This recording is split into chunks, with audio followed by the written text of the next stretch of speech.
آپ صلی اللہ علیہ وسلم نے فرمایا کہ جو شخص ان تین چیزوں کی گواہی دے دیتے ہیں، یعنی کہ یہ دعا پڑھ لیتے ہیں، رضیت باللہ ربا وبالاسلام دینا وبمحمد نبیا، وجبت لہ الجنہ، اس کے لیے جنت واجب ہو جاتی ہے۔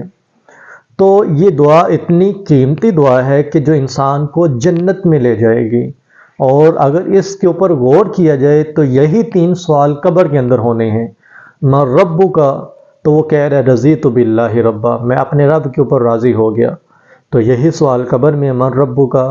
اور دوسرا سوال من دینک، تو وہ اقرار کر رہا ہے وبالاسلام دینا، کہ میرا اسلام دین ہے، تو جو اقرار کر رہا ہے وہی قبر کے اندر جواب دے سکے گا۔ اور تیسرا سوال من نبیو کا، تو وہ کہہ رہا ہے رضیت باللہ ربا وبالاسلام دینا وبمحمد نبیا، یعنی تینوں چیزوں کے اوپر رضامندی کا اظہار کر رہا ہے۔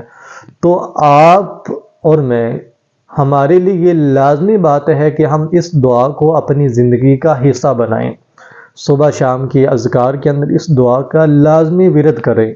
چھوٹی سی دعا ہے، رضیت باللہ ربا وبالاسلام دینا وبمحمد نبیا۔